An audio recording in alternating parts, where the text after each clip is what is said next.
of a year. We saw the videotape. We understand the egregious murder, but what about the ones that were not taped on a cell phone? So today, I am relieved. Today, I exhale. But today just marks the beginning of a new phase of a long struggle to bring justice in America. Thank you. Thank you so much. At this time, we would like to ask Speaker Nancy Pelosi to make some remarks. Thank you very much, Madam Chair. As you probably know, there are many honors that are afforded to a member of Congress, and certainly many more to the Speaker of the House. But nothing surpasses the honor of being with the Black Caucus today when we have seen a step in the right direction for justice done. Earlier, around 3 o'clock, I spoke to the family to say to them, thank you, God bless you, for your grace and your dignity, for the model that you are, for appealing for justice in the most dignified way. They are in search of justice then, and now they see this giant step. But as our colleagues have said, it's not over. They complimented the Congressional Black Caucus for its role that it has played in all of this. They're eager to see Karen Bass's George Floyd Justice and Policing Act passed and signed by the President into law. All of them. Well, one has become a star. Rodney and Terrence, the brothers. Bridget is their sister.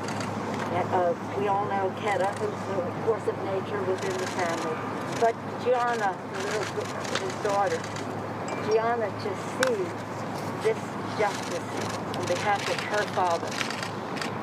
His name synonymous with justice and dignity and grace and fairness.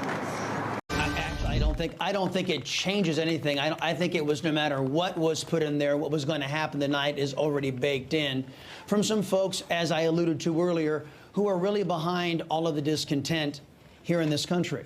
Now, I'll leave it up to the folks who were sitting there and watching this jury trial and getting all the details. I tend not to second-guess juries. But I will say this, I think it was Rob earlier who was saying the amount of pressure that was on these people, that you would have to be living under a rock not to know that in these United States today, there is a right and a wrong way to think, and you're going to be punished if you think the right or the wrong way, despite what the law is secondary, sometimes tertiary now, as it pertains to people's political objectives and as we have articulated with the leadership of BLM to their financial success. So I was watching some folks earlier on a competing network. A guy by the name of Don Lemon said America is on trial here. And that type of rhetoric, coupled with the type of rhetoric we heard from Maxine Waters, lighting a fuse of violence, which my understanding is you're supposed to be impeached for that kind of thing, right? But no, there won't be any impeachment there. This is like that question mark. When you guys were sitting there reacting to it, I sat back myself and said, "Oh goodness gracious!"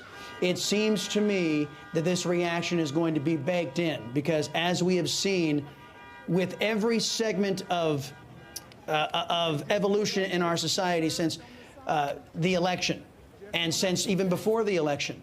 When you take one step, you get perhaps justice here. That's not the objective. That's not going to be enough. There's going to be more taken and more taken and more taken, not commensurate with the law. So these are my concerns. And I think that we are going to see a lot of upheaval for days to come. Hey, I'm Rob Finnerty. Thanks for watching. If you enjoyed this video, please join the conversation in the comments below. Don't forget to subscribe, too. Hit the bell icon to be alerted to breaking news. And remember, there's a whole lot more on Newsmax TV, America's fastest growing cable news network. Newsmax TV, where real news for real people.